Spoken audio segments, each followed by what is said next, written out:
Have you ever had a relationship where part of the time everything was perfect and it was everything you ever wanted?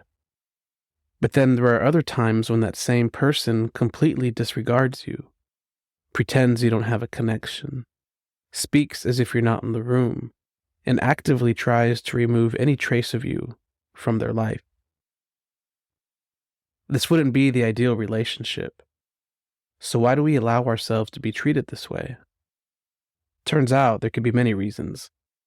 Today we're talking to Lolo Wink, a powerful poet who will share a vulnerable piece about her experience in a relationship like this. We also explore how this lack of self-worth can stem from generational trauma and how practicing the small deaths in life can help you find not only your voice, but your worth as well. Welcome to the Art to Heart podcast, where we explore how finding your voice can help your path and purpose find you. My name is David Moore, and I'm a former corporate sales guy turned poet, and I'm just trying to navigate my way into a life and career as an artist. Today we have Lolo Wink. Born in San Jose, California, Lauren was inspired by music and the creative arts from a young age.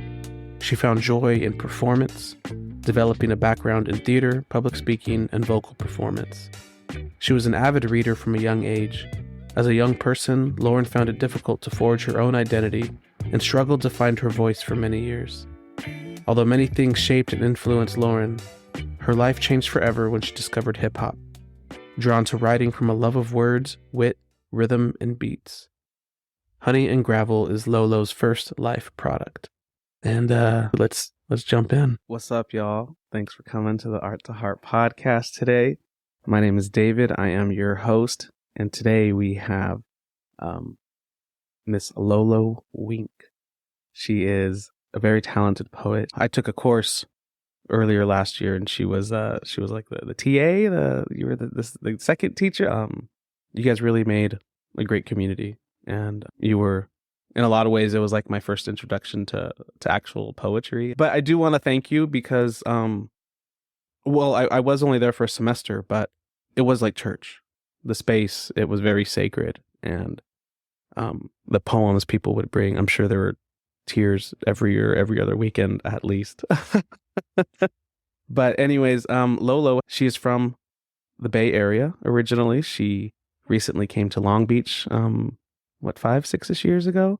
About 8 years ago. 8 years ago. Ooh, 8 years moving ago. on 9. Congratulations. Love it here. And she's got a kind of unique story because she's from a family of artists. Her uncles, her dad, and I know your grandparents too were poets, right? My grandfather was, yes. And just a family of creatives, although I didn't realize it until I was a lot older. That's really cool. That's where I'm on right now. I'm trying to figure out. I just recently asked my grandma. I was like, do you remember? Because I found out a bunch of my cousins are poets. Like my sister is now a poet. I had a cousin she's writing poetry and she's drawing pictures for like her own book. And her sister is, I think she draws comics or something. I have another cousin who's a poet. And it's like, yo, like what the hell? And so I asked my grandma because I don't think anyone in the generation before us is, because they were like the survivor generation, they were, they came here and made it possible for us to be artists. But so I think it skipped a generation, because when I asked my grandma if she remembered anyone in her family growing up in Mexico that were artists, she's like, yeah, my brothers were in a band. I was what? Like all of her brothers. Bet you somebody was a writer in there. Somebody was writing songs. For sure. And like, so they were their band, and this was in Mazatlan, Mexico. And so apparently they were a pretty important like artist group for the local community at the time. And so one of those uncles is still alive. And so I plan on going to Mexico in the next couple months to chop it up with him. It's like, oh, I don't know. It's just so cool to me. Anyways, that was a long tangent, but Lolo comes from a line of artistry, and she has her new book coming out, Honey and Gravel, in December 10th, you said? December 10th, that's right. December 10th. It's a good day to release a book. Congratulations. How The do you feel? universe conspires for you, you know? Mm. Yeah. It does conspire for you, but it's you have to decide and you have to take a step too. That's a Like I fact. think the You gotta, universe will conspire for your poems to find who they need to find, but you gotta meet it halfway and try to get it out that's there. right. I totally agree with that, wholeheartedly, Yeah, you know. yeah. Anyways, thank you so much for coming on today. I know before we hopped on, we were trying to figure out what poem to share, but because you have so many good ones, I just finished reading your book this weekend. Lolo poured her heart out in this book, y'all. Please order it when you get a chance. We'll have that in the show notes, but that's through World Stage Press, correct? That's right.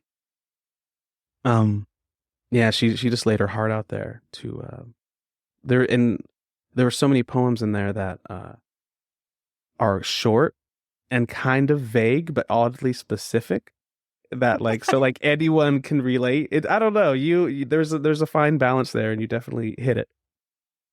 Um yeah, you know what? The one that's coming to me, I love how you open that poem. Let's go ahead and go with the side chick poem. Yes. I'd be delighted. Just give me a moment. I'm going to put that up real quick for you. Absolutely. I would say that this piece, it's definitely one that I go to a lot because I enjoy there's vulnerability there. And without further ado, I'll share it. And what's the title of it? Symptoms of a Side Chick. Symptom. All right, let's.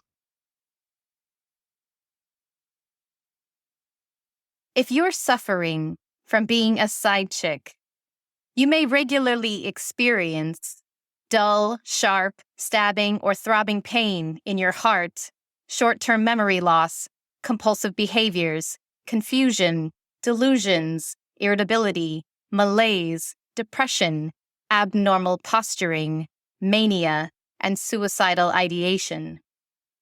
Thankfully, there's a widely available cure that will alleviate most symptoms within a week or two. However, suffering may persist. Mm. They pick your hairs off of every piece of clothing that they own. Remove it up off the couches and up from the carpet. They sweep and deep clean the bathrooms and the kitchen. You are hidden in baskets of miscellany on the top shelves of closets. Every trace of you is removed from their lives when you are not around. You're always someone else's friend. They leave the room to talk when specific people call. You're never sitting too close or holding hands when you're together in public. New Year's, birthdays, graduations, and other important days are spent alone. In private spaces, you may experience friendship, profound passion, and even feelings of love. But nothing sustainable is to be found here. Thank you. Damn. Every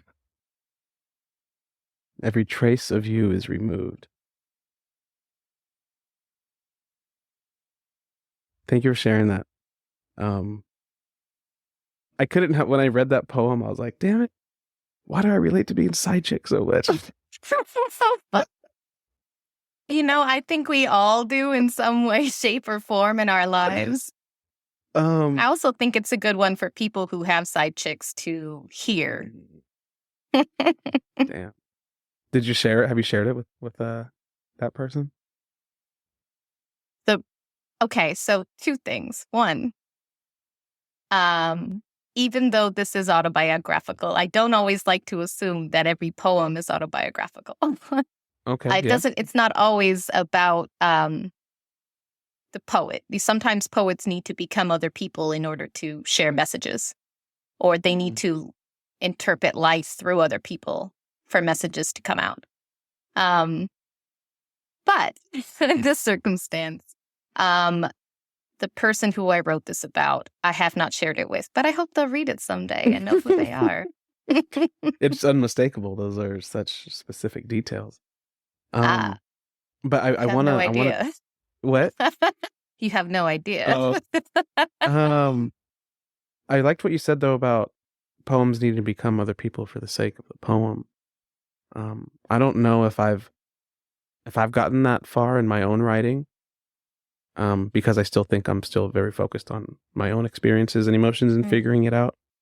But yeah, I think it's powerful to say that. And I don't. What's that like for you to inhabit a different space for the sake of a poem? Do you know it when you're writing it, or is that an intention? Uh, it's uncomfortable.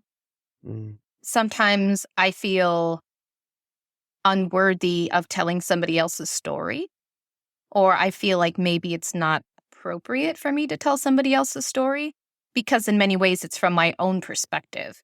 And so it's me trying to tell their story through my own eyes, or trying to share a story that I either experienced or was told to me.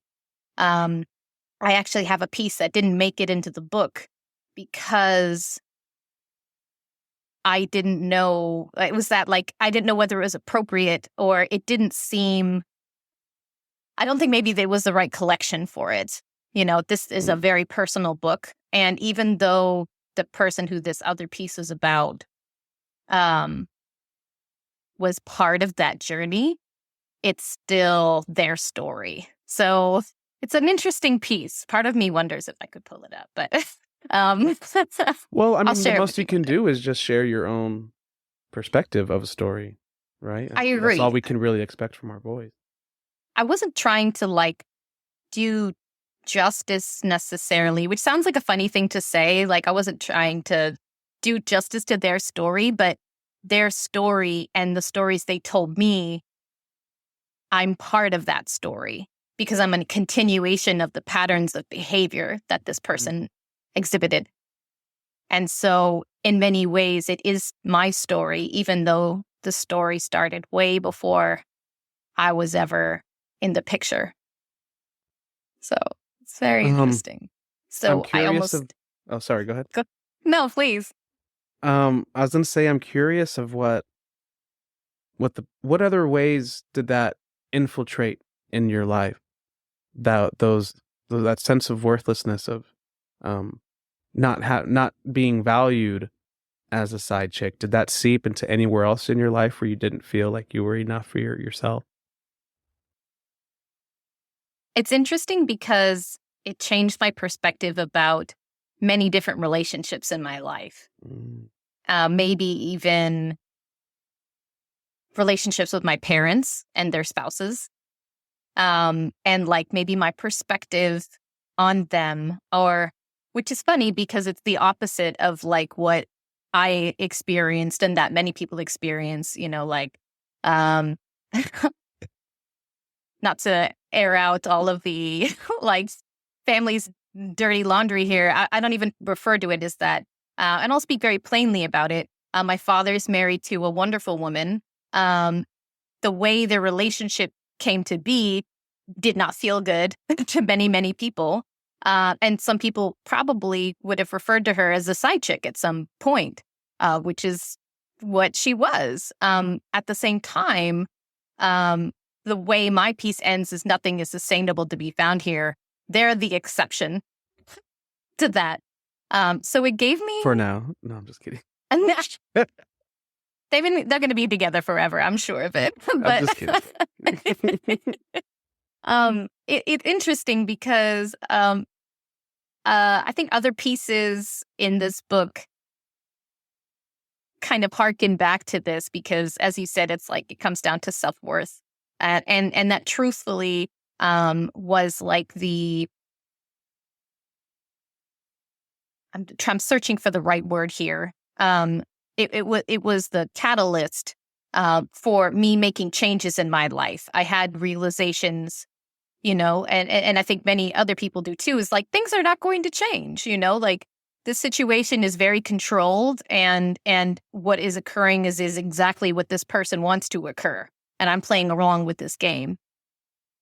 And so when you work on yourself and loving yourself first, these situations, there's a clarity that comes where you're like, oh, like this is really what's going on here. Mhm. So I feel like this piece comes from that, and realizing like, um, you know, what the situation actually is. It's not some fantasy that we lived out for, however long that lasted. Um, but to be honest, like sometimes it's harder to let go of that than it is like a breakup in a, let's say, normal type of relationship, for whatever reason. Um, yeah, I don't I don't know if that answered your question or not. What was the first thing that kind of signaled to you that like, hey, I probably deserve to be treated a little bit better than this?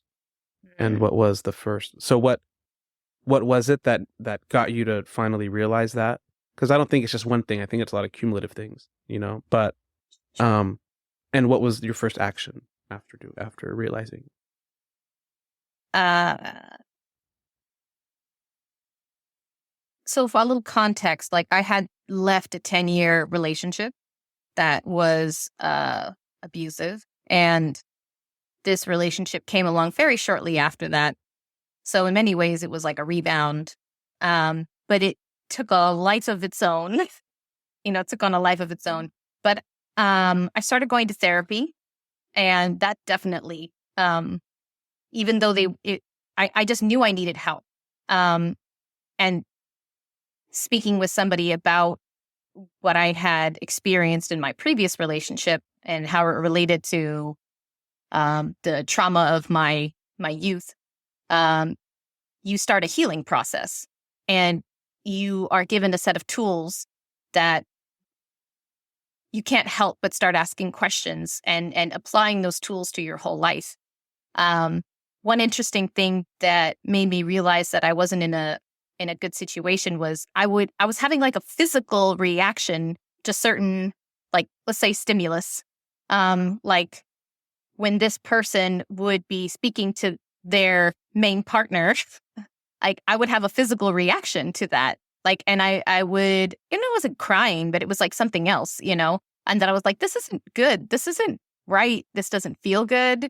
Even though like 90% of everything else feels good, there's still that like 10%, and then also like self-medicating. I was drinking heavily, I was smoking heavily, like I was just self-medicating. And so all of those things at some point made me realize like, okay, even though this feels good 90% of the time, I still have to step away from this. And actually, it was very empowering, even though it was very painful.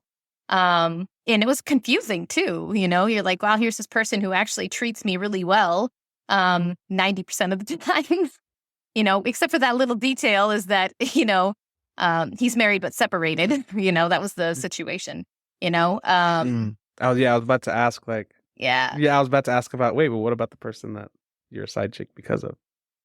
Right. And, we like to make up stories to tell ourselves about the other people on the other side of the relationship, I think. And I just like, I never thought I'd see myself in that situation or find myself in that situation, but life happens. And especially when you're not healthy mentally or emotionally, and it's easy to allow yourself to become prey for other people's desires, but also to just get caught up in emotions and other things, or just like the physical aspect of things. When you rebounded with him, um, was that more so to recovering from escaping the 10-year abusive relationship, or were you going towards, um, the good chemistry and feeling good around him? I think it was validation. Like I felt like I needed to be validated, and I wanted somebody who was going to treat me well, speak kindly to me, maybe spoil me a little bit. I wanted to feel special, like after, and also like there was, and this, I think this theme comes up quite a bit in the book, is like that desire for like a tenderness, and a desire for like a connection with a partner that, uh, was the opposite of, was everything that I was lacking from the previous relationship. And so I was like, well, this person's giving me attention. This person, wants to take me out, wants to spend money on me, wants to, spend time with me. But at the same time, like looking back, it also had some other very toxic traits. We have that moment of decision where we can, choose to continue or not. And at that time, like, I just wasn't in a healthy place. And, I chose to continue with it for much longer than I probably should have. So you said it was good 90% of the time. I'm gonna challenge that. That doesn't sound Sure. right. But You're probably right. that doesn't sound right. But for whatever percentage of the time it didn't feel right, and you said you had a reaction in your body. What was that reaction like for you?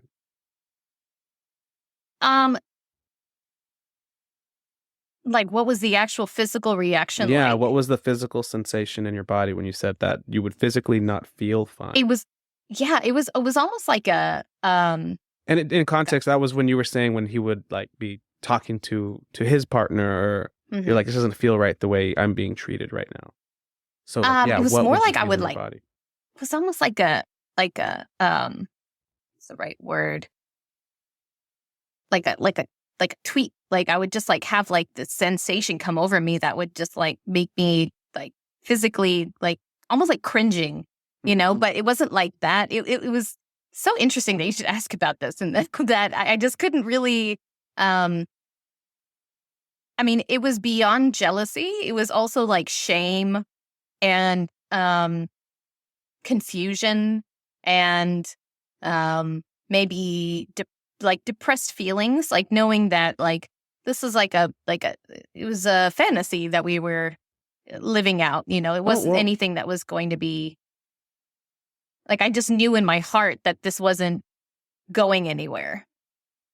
And I guess you even answered that own question in the beginning of the poem. You listed all the symptoms of oh yeah, being like a side chick. Oh, and those are just some of them. Like, yeah. No, the reason I brought that up is because I've been in a similar situation, and those feelings when you're feeling kind of like very rejected for a purpose, for someone else's objective, even though it's like not real, but it is real.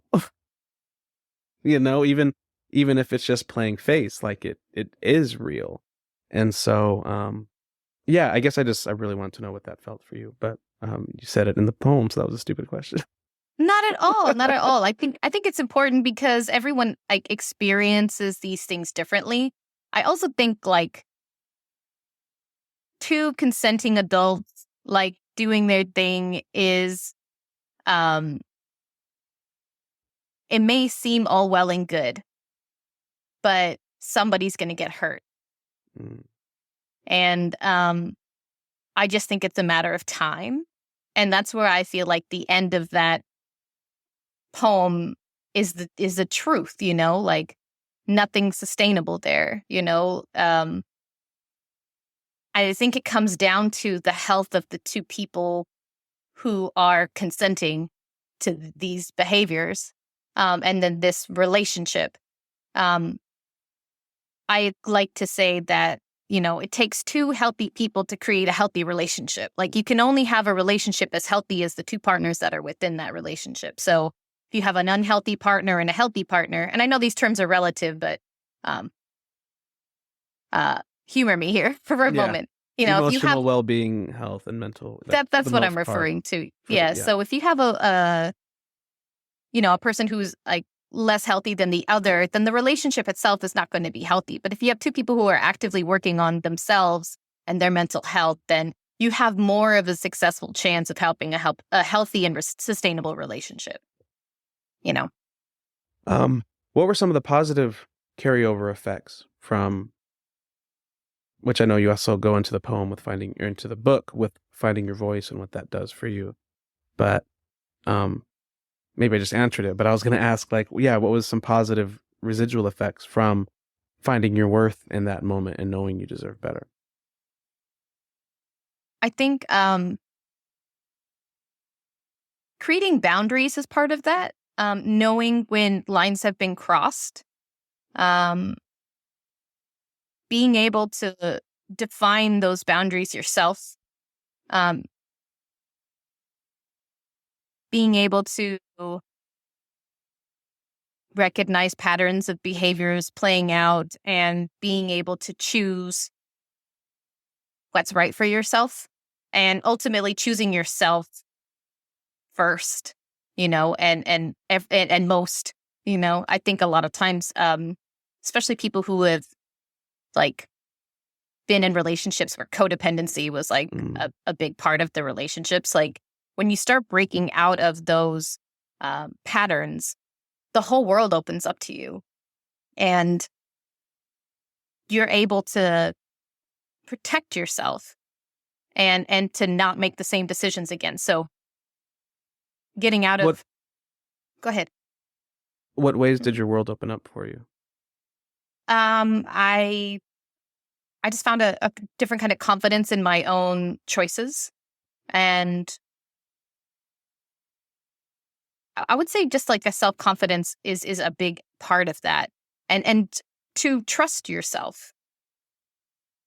I think that's a difficult thing. It was a difficult thing for me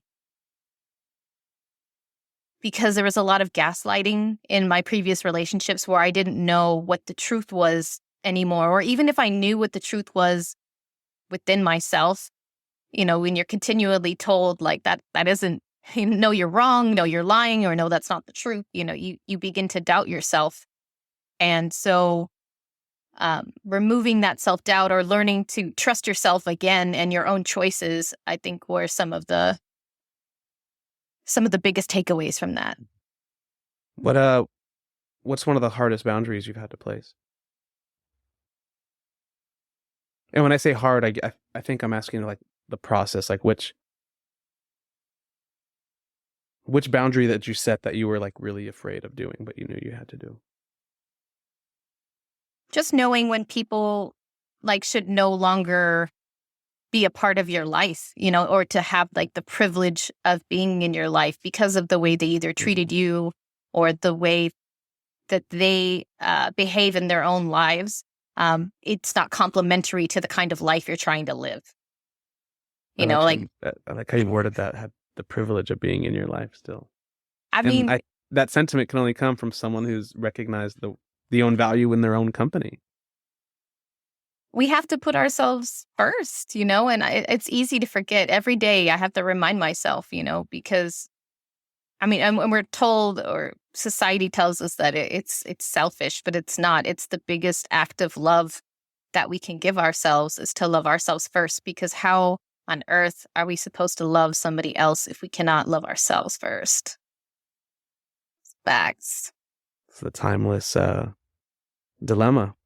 Yes. You're serial dating and just distracting yourself from the fact that you don't enjoy your own company, so you need someone else to make you interesting. And that was me for the longest time. And it's not like I was in and out of all these relationships. If anything, I was always so desperate for a relationship because that was my worth. Like if no one's gonna find worth in me, then yeah, I'm not fucking worthy. And but like we all have our past that we go on, and so Absolutely. I'm definitely not in that place anymore. If anything, it's like I've been even more intentional than ever, because before I would settle pretty easily, even if it wasn't anything long term. It's just like, oh, you fucking like me? Like, all right, let's fucking do this. Yes. It was like that was literally my only that was like the only standard. Like, if you like me, then yes, I give myself permission to like myself now that someone else liked me first. And so There's so many of us like that. Yeah, I think that's for sure so many people. And it can be its own drug to get kind of lost in that sorrow and wallow, and yeah. The act of like, oh, you like me, so now I can like me, or like that. Again, that validation, and it comes from a place that's way deeper and way farther back in our life timeline than current era. It goes back to our youth and that need for love that, we're not getting from our family system, and the I people around us. I would It's argue it really, goes even beyond that. oh yeah, it's generational, Generational. generational trauma. It's like the trauma of our grandparents. It's like if my grandmother's mother told her that she needed to be skinny and look pretty, then she would tell my mother that she needed to be skinny and look pretty. And my mother would tell me that I needed to be skinny in order to be pretty, and then, it's like it just gets passed on. But I'm going to say my sister and I have worked really hard on ourselves to be like, no, fuck that. That shit ends with me. Like, I'm not passing that down to my nieces or to, our children, that, size, as an example, like, doesn't define my self-worth. These societal pressures, are not going to define my self-worth. And I feel like it's all related. It's all linked. Yeah, I'm reading Reconciliation right now about healing the inner child. I'm gonna murder his name, but Send the book title. Thich Nhat Hanh. He Oh, just recently yes. passed away. He was I do know who you're referring to. Yeah, he was a very prominent Buddhist figure. Wrote a lot of books. But anyways, the chapter I read yesterday was about that. Like, you are your ancestors. You are your ancestors and your children is what you are. And it's like, in this moment, all of your ancestors are alive with you. They are experiencing this life with you. And if you are continuing, a lot of the patterns and obstacles that you are facing were also theirs. And so that's what it literally means for you to change it and you to stop the buck. Like, when you change your own experiences, you are changing the experience of your ancestors. Like, they are enjoying this moment with you. And I had never put two and two together. And that's why he spelled out the importance of mindfulness, and not just meditating, but mindfulness and being there present with whatever you're doing, even if it's just fucking washing dishes, And I've noticed myself, I got good with that for a while. And then lately I just got really lazy. And now it's like, I need my phone on me for background noise. It's like, oh, I'm going to go wash dishes or heat up a food. Let me put on a YouTube video real quick because I have something to listen to. And I'll go out of my way to go get my phone when I could have just been done with it already. Like, I feel like sometimes we're afraid of the silence of our own minds, not the silence of our minds, but of silence, because it allows our mind to become louder, for lack of a better term, so, and those thoughts can be frightening, they can be not good feelings, but to be able to sit with those thoughts and reflect on them, I mean, it's a gift. It is a gift. It's a struggle. It's everything. It is a struggle. Yeah. As well. One of the beautiful examples he wrote in the book was, he's like, even consider something like cooking can be mindfulness. When it's you, it's not just, you think those are your hands. Those are your grandmother's hands. Those are your great grandmother's hands. Everyone is there cooking that dish with you right now. And it's like, fuck, like, that would be incredible. And it's like, and I appreciated that he said in the book, like, you don't need to go meditate in a cave for 10 minutes to get this. The point is to have it in every moment of your life, whatever you're doing. So if you're going out for a walk, they're out walking with you. And so, yeah, and it is up to you. Like, are you going to carry on these burdens of not dealing with this pain? Or are you going to do it because you have the privilege of doing that right now? You have the privilege of either choosing to do something different or to continue down the path. And I think when I started writing, that's part of the path I was in. Like, I had this high awareness, but I couldn't make better choices. And so it's like I put myself in my own hell. And yeah, I guess that would be hell, to know that there's something better out there and it's out there for grasp, but you are putting this on yourself. I think that we have to give ourselves grace because it's a process, and it's not going to happen overnight. Like every day we wake up and we make, this choice, or we have the opportunity to make choices for the betterment of ourselves, or for the detriment, or for our detriment. But it's change doesn't happen overnight. It takes time, and it's a practice. Like every day we have to wake up and choose ourselves. I want to go back though to what you were saying about our ancestors, like living within us. Like it's a literal fact that their DNA is within us, and if you want to go spiritually, that they're always with you.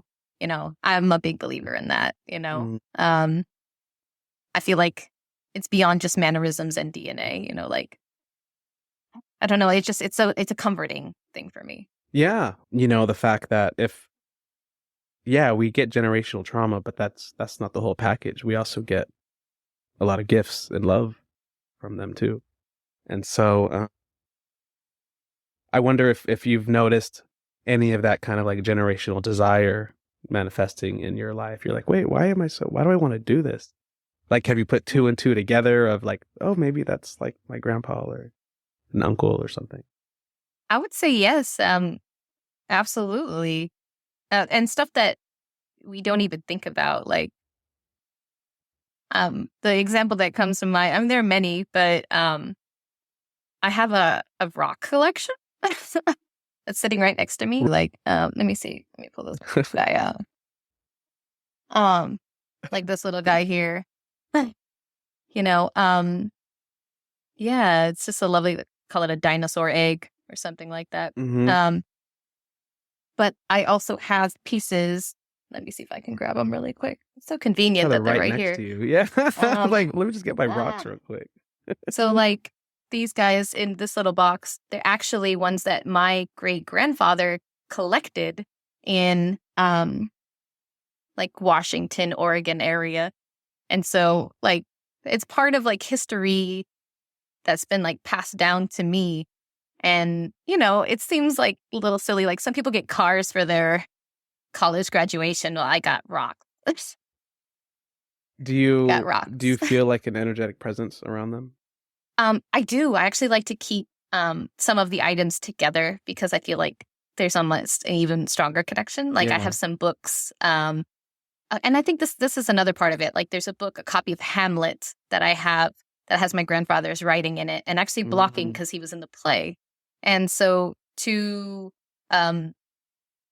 reflect on my own journey, like I'm a fine arts major, and I studied theater for probably 15 years. And so to see his handwriting and to see him that he was like participating in a play in theater, and to see that I was in theater, I mean, the rocks was just like a thing that he loved. He loved geology. Mm-hmm. And my dad is the same way. And my dad is also a poet, but and a very talented poet. He kept his gifts so close to himself, and he didn't often share it with other people. And I feel like down the line, was that push to, or like, I don't even say a push, but it was like drawn to, I think in my book, I have a line that says brutally compelled, brutally compelled to write, like I have to. And sometimes it's like pressure cooker, the more I resist it and the more that I don't make time for it, it gets to a point where if I don't, like, I'm going to explode, I'm going to lose my shit. I had an idea the other day of if I ever like change the name of this podcast, because a lot of times we've been talking about a lot of guests have come and brought like things about grief and death, which I think is really funny because I'm trying to be a death doula, and so I've been like freaking out about how am I gonna mix like poetry and death to like in a nice like presentable package so people would actually want to check it out. You know what I mean? And I was like, That's if I do beautiful. another, if I use another like title, I would use like dying to write, you know, because like literally every day, like we are dying a little bit. You can take Every this day is one a if little you'd death. like, but Yeah, go ahead. I had a concept was instead of till death do we part, it's till death we do art, or something Till death similar we to do that. art. I like that. Pretty Or much. something like, right, you could write that one down. um, But yeah, but I guess to stay on that topic, real quick, just because I had a conversation yesterday with a friend. Um, but when we grieve, it's I forgot where I heard, but by denying ourselves grieving all of these practice deaths, and when I say practice, I meant more so like it could be like a part of our identity that we've Mm, grieved or that we've lost, or a practice death could also be like someone else dying. And so every chance that we don't confront death in some capacity, it it robs us of us in being able to enjoy our own death.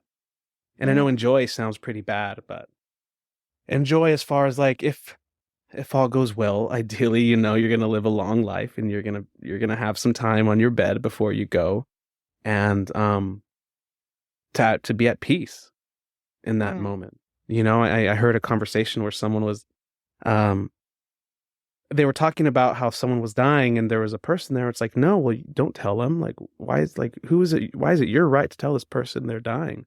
And it's like, You well, don't think what's they your know? right? Like, what's your right to not tell them? Just because you're afraid of your own mortality means that you're gonna make this person Mm, not face it when you don't even know what the hell it's like to be there in that position, you right. know? And so I we're think if going on a anything, big tangent here, but no, I think if anything, at the the end of this life, um, truth is what we need the most. Like I wouldn't want somebody to know that I was going to die, I guess, and not maybe not tell me or not give me a heads up. But I also feel like people know, like maybe they don't speak about it. Maybe I think a lot of time it's like a faux pas to speak about death or speak about somebody dying. People are afraid of it. yeah, well, and that's the reason what's really calling me to do this type of work, because It's incredible. how many people are dying, actively dying, and they know they're dying and they want to talk about it, but fucking no one will listen. Right. No one wants to talk about it. Like even their closest family don't want to talk about it. The doctors don't want to talk It's about it. true. And so It's it's like we true. literally it's all a cliff we're going to, but like we're all blindfolding ourselves until we get there. And then I don't even know what it's like. And maybe I think I'm just facing my own fear. Not facing, I think I'm probably running away from my own fear of death by just learning about it even more and more, if that makes sense. I think I love to be informed. So it's like, just fill my brain, just feed me information. I love that. But I mean, the concept of being a death doula, like, I think there's a need for it.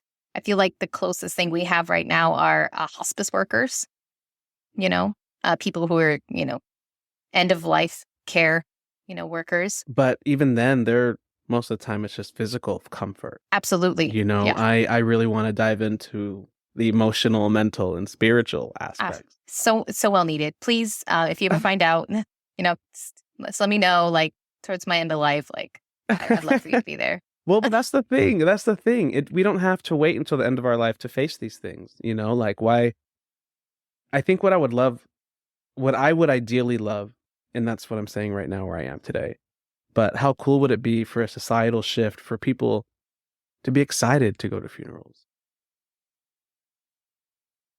You know what I mean? Like, wow, how are we going to celebrate this dude's life? What That's what did I'm he have saying. planned for us to do? Like, what's he going to give? Like, you know, and not like, That's what I well, like, want to what's he do. going to give us? But it's like, what kind of experience is he going to have for us? Because these are things we can plan. We can easily plan. Like, I know a I'm lot, definitely one of those there's a people. lot of poems where a lot of poets will share, like, it's been a trend where it's like, where they talk about what's going to happen on their funeral day or what they want to I'm happen. definitely And they go, planning. I have some things planned for mine what for do you sure. got planned? Music. I have certain music selections that I think are important that You I'll got a be like, yeah, playlist? I'm going to make you guys listen to this, you know? But also, there's a poem of mine and a poem by Federico Lorca that I adore. And so I wrote a poem after that, after his poem. And I just love it. There's something about it that is so, you know, there's a joy to it, You gotta even bring it though, up. Can you share either his or yours?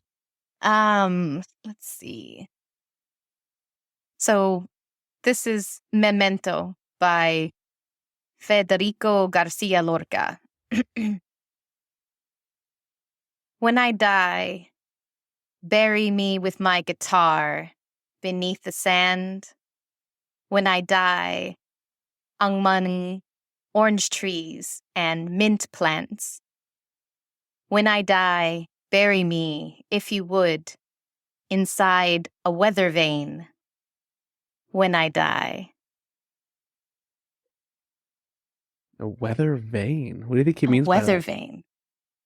I want to find mine so bad right now because I speak about bury me under the redwoods with the sorrel. And I was like, well, what can I come up with that's like us, like what's like a weather vane, that I would choose? And so I came up with a sundial.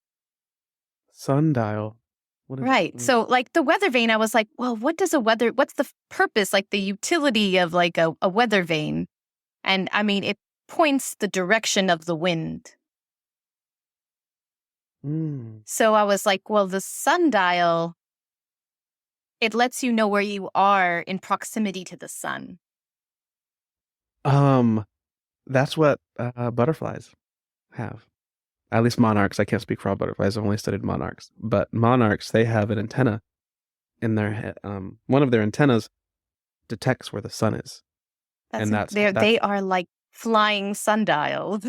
They are. They're literally, I think in a video I watched, they're like, these are like flying compasses. It's like a their beautiful technology, thing. even like on cloudy days when there is no sun, or the sun's there, but they can't, when the sun isn't visible, their antennas still detect it so that they could still know where to go. And I was like, of course that'd be poetic, finding the sun on a cloudy day. Come on.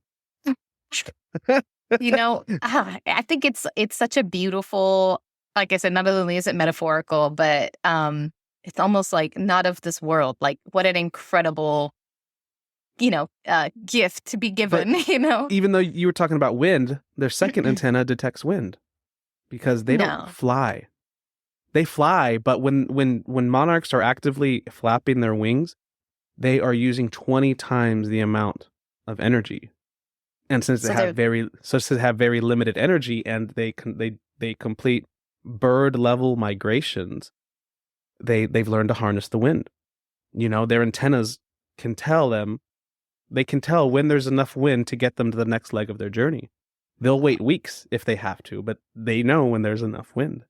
So yeah, those are weather vanes. The fucking monarchs are weather vanes. That's so dope. Isn't that crazy though? That's amazing. And you know how much I love butterflies.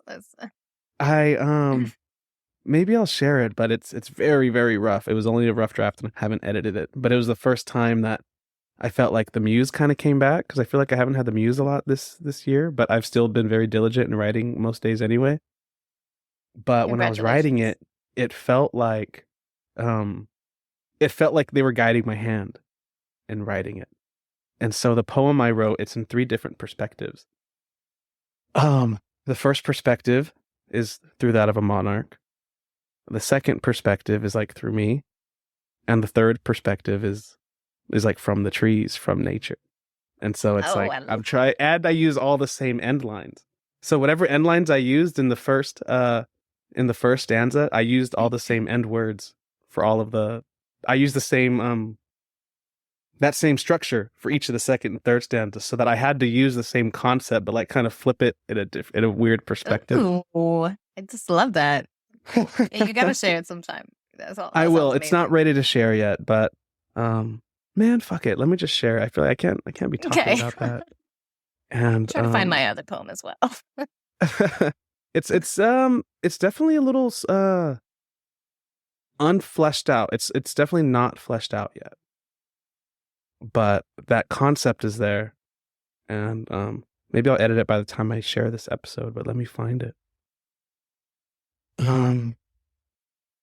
Yeah, but that was like, it's like I've never had that idea. I don't even think I've written or read anything that used that structure. And so it was really, that was probably the funnest part. Like, whoa, what am I doing with this layout here? I think that's so exciting. Okay, you want to hear it? Yes, and then if you want to hear my poem, I'm gonna try to get that ready. But it's just a video. So interesting. Okay, well, we can still play the video. All right. So, all right, fuck it. Here we go. It's like workshop all over again. Okay. But no feet. So I'll pause and kind of let you know when the next perspective's coming up, just because this is not fleshed out, and I don't know how I'm going to communicate that even in the poem yet. Okay. So this first perspective is from a monarch. If I could fly across the world, I'd take my time. The wind doesn't belong to me, but the flight is mine. When I look at the sky, I talk to the wind. I ask, where is it going and where has it been? How does it turn and how does it bend? Can I hop on to get to where I've been? I sense the sun and how it makes us all spin. And now this is me. I've been here before, but it feels like the first time. This laughter doesn't belong to me, but the smiles are mine. When I look at my future, I defer to the wind. I ask, where did you go and how long has it been? You left me broken, but now I can bend. Can we become the friends we've once been? I miss being lifted and caught in your spin. Now this is the trees. If I could hover over the world, I'd only gain time. The roots don't belong to me, but the leaves are mine. When I look at the sky, I give it my wind. I tell it where to go, even where it's already been. I show it how to love, how to give away its bend. Together we've breathed into life everything that's been. Bring me my children, I say. They make our world spin.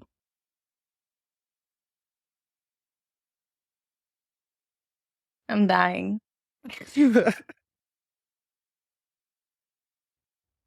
Wow. Thank you for that piece. Can't believe I just shared that right now, but not that I don't want to share poems, but like I really want to flesh that one out. But as far as the first draft goes, I'm very happy with it. It's so exciting. Like I love how you constructed it. Like to be able to, I mean, you worked it. You were able to use, like I said, the end of each line being the same in each stanza with different context. Like very skillfully done. I didn't work it. It worked me. This poem worked me. The views or whatever it was worked me, because when I was writing it, I was like, what's coming out of my mind right now? Like, am I even writing this? So David, the muse is inside of you. You are the muse. Are you your own muse? I am the vessel by which it is transmitted. It's like the light comes down and it comes out of me. We are all weather vanes. But I want to be a sundial. Well, a sundial is a weather vane, isn't it? It's a sun vane? I don't know. I'm going to be sleeping on that for a while. Weather vane. Like, weather vane can be a strike of thunder or lightning. Like, have you seen them on top of like a barn or whatever? Like the little rooster with an arrow that points a direction? Like, that's a weather vane. I never knew that. Yeah. That's why I asked. I was like, what is a weather vane? Yeah, that's a weather vane. So it like you said, like it's so, and like I said, it points the direction of the wind. So I think a metaphorical weather vane is a great concept. Yeah, I was all into metaphorical. Like, I've never heard that concept before. And that's why I was like, what's a physical thing that I could encompass that would be like a weather vane, but appropriate for me? And I was like, oh, a sundial would be my physical, it gave it context. I've been so behind then, because even when you said sundial, I was still thinking metaphorical. I was like, ooh, what could that be? And I guess that's the double-edged sword of writing and being a poet. Like you can't just take something for what it is. It's like, no, there's something else here. There has to be something else here. It's like, no, sometimes it's just it. Sometimes the weather vane's just a west. Yeah, sometimes a weather vane is just a metal rooster on top of a boat. It was funny. The weather vane is what prompted me to share my poem. It is though it's like, if I had known what a weather vane was, it would have never took me there. So that's really funny. I think that it needed to be shared. It felt good sharing it. I'm so glad. I loved hearing it. You're the first. You want to hear my after Federico Garcia Lorca? My poem that I wrote after him. Yeah, so this after poems, for people who don't know, is when you have to borrow someone's line or idea, and then you just give them credit for it and take it where you want, right? Or not the idea, just the line. So I took the idea. I took the concept. So although I did take When I Die from him. So it's formatted like his poem. Okay. Oh, but then it's definitely an after poem. Yes, because because it had me asking myself, like, well, when I die, what do I want? Mm-hmm. And so I'm going to read it off of this video that I created. If that's okay. So it's 50 seconds. Maybe a little slow. When I die, bury me with my crystal rosary. When I die, beneath the topsoil, amongst the redwoods and sorrel. When I die, bury me, if you're able, beneath a sundial. When I die. Beneath a sun. I love that now that I know what a sundial is. Right. It's the redwoods and sorrel for me, because redwoods to me, like he was like under the orange trees and mint. And I was like, well, what's that for me? And so I was like, well, it would be, there's something about the smell of like a redwood forest. You know, I'm from Northern California, so it's like a very distinct smell. And the topsoil is very like soft and kind of yielding. Mm-hmm. And so I was like, that's where I want it to be.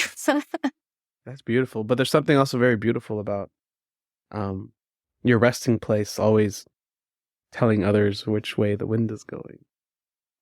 Or again, that connection to the sun and the earth and you standing on it, you know, like that to me was very profound, you know. Where the light is. Your resting place is the light. Like always, there's an artist that I adore. Her name is Lin Hu. And I met her in San Pedro, and she lives still in Southern California, but she paints from the perspective of light. So she is the perspective of light, and she paints accordingly. And I was just like so blown away. So that makes me think of that, like that. Yeah. That idea is blowing my mind. I can't even, that is insane. Shout out Lin. Lin who? Who you said? Yeah, HU. Mm. Wow. So does that mean you're going to write a poem from the perspective of a sundial? I don't know. Maybe I already did. If I'm beneath that. But I would love to. I want to like do an after your poem about a sundial. Instead of a weather vane. That's funny. Oh, man. Those are such beautiful concepts. Where else would you like to take them? You actually got me thinking about another piece in my manuscript. Maybe we can close out with this piece, but Bones? Which one's Bones? Yeah, Singing Over Bones.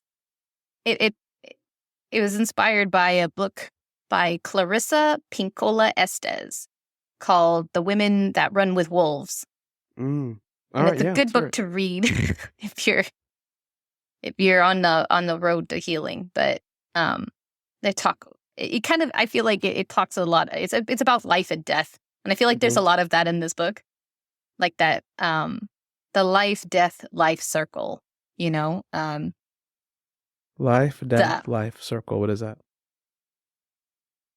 When there's a death, new life is the natural progression right after. So whether it be something dies and decomposes, but from that springs new life, you know, and eventually that will die and give birth to new life. But it's just in life, that circle is, it is literally the circle of life. So I haven't started using it, but I made a new Instagram page the other day because something I want to do is look for death everywhere, everyday life, and I just want to make it a goal to find one example of death until it's just part of my life, you know? And so part of that Instagram page idea was to take a picture of whatever that is and just kind of write on it every day. I think that's very intriguing. I think there are different kinds of death. Like, yeah, and that would be the hard part, or the challenging part is like, wait, where is death? There's a death in here somewhere.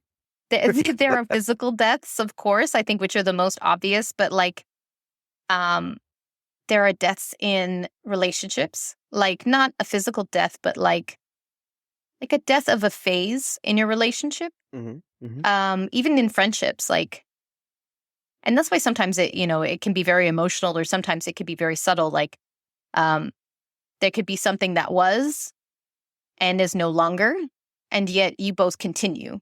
And it's just like there's a phase in the relationship that has passed, but it gives birth to a new phase in that relationship, you know? Well, that's what I was saying if that's a practice death, that is an opportunity to practice a mini death. And we're afraid of even that death. We're afraid of a metaphorical death in that, no, like, yeah, we're both different, but we're both still here because, I mean, let's not waste all our time.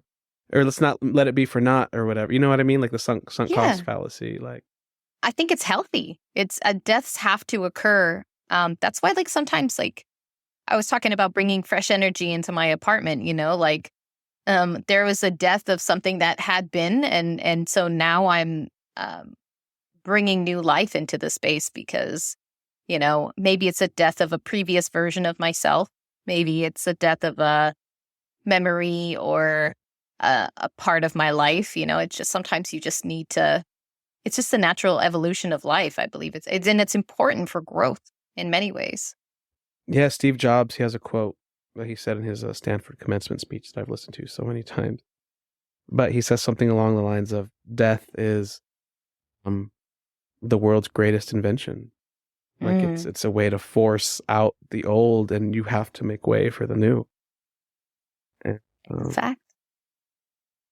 Yeah. On that note, shall I share this piece? Yes, please do. All right. So this is Singing Over Bones.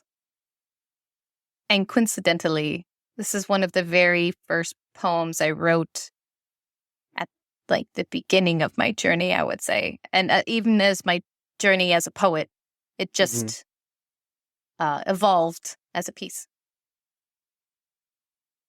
I have been hollowed. I am depleted. An empty vessel with no replenishment. Hard as a desert, parched of salted tears, dusty, dehydrated, desiccated bone. A skull lying in the painted desert. Curiously beautiful, but bereft of all life. But in the desert, death does not equate the end. It maintains life in dormant states. Ancient voices call. They sing over bones slumbering. Life is but a cloudburst away. I am wide-mouthed with receiving, tongue out, face to the sky, hands upward facing, ready to receive sweet replenishment, to spark the growth of that which incubates beneath the surface, to die to death, and discover new life.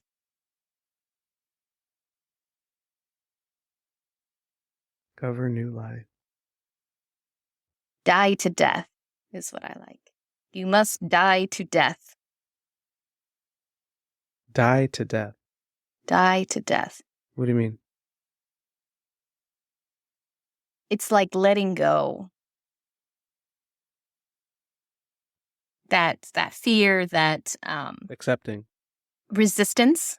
Yeah, to accept. To accept and submit. It's like, I'm dying now.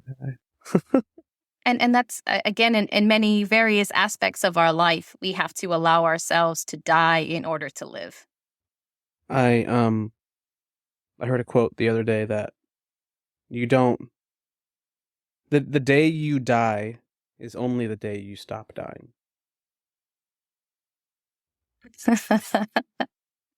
Ain't that some shit? I love it. Dying every day. We're dying every day. And so my mentality right now is that we came here to die. You know, it wasn't just like, yeah, I want to live a couple years and then die. But it's like, no, like when we came, we knew that, yeah, there is an end, but I'm just going to be here for the ride. And,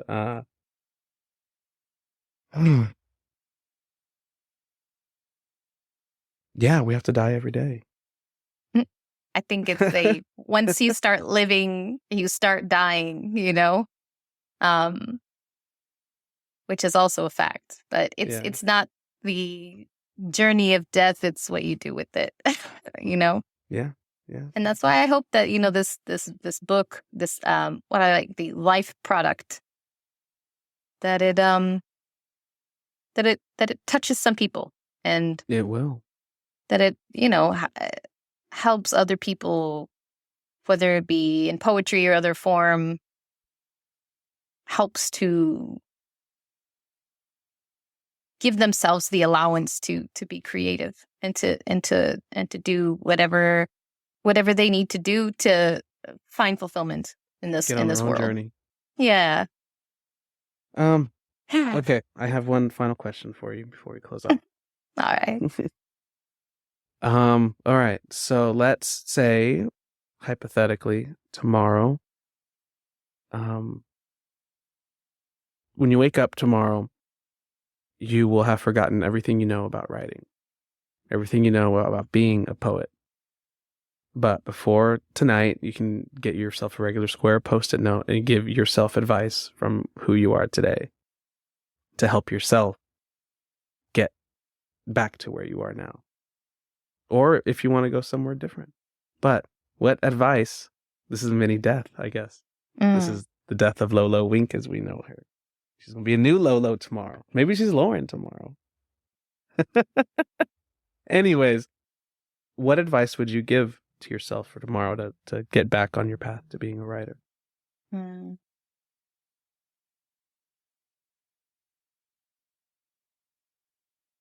think it's just, I think we said it earlier, love yourself first. You know? What if that means that the new Lolo doesn't want to write? What if she doesn't need to write after finding that love?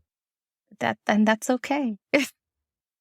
It's a previous version, of myself, I suppose. Yeah, I mean, I guess that's the something you have fact to of let the go, matter or we is, just talked about. Yeah, the fact of the matter is I think nobody knows where this journey is going to take us, and even though I don't think that this book will be my last, I don't think I will write a book like this ever again, like this one. This was definitely a Well, in some ways, ironic. You would hope not, right? Well, the person who wrote this book is not the person who is sitting in front of you. So who's going to be there when you're releasing the book then? No. I mean, that person who woke up and wrote herself a Post-it note telling her to love herself. Whoever she is on December 10th. Awesome. Congratulations again on completing this book. Thank you so much. Hard work and hours and tears most likely into this book for sure.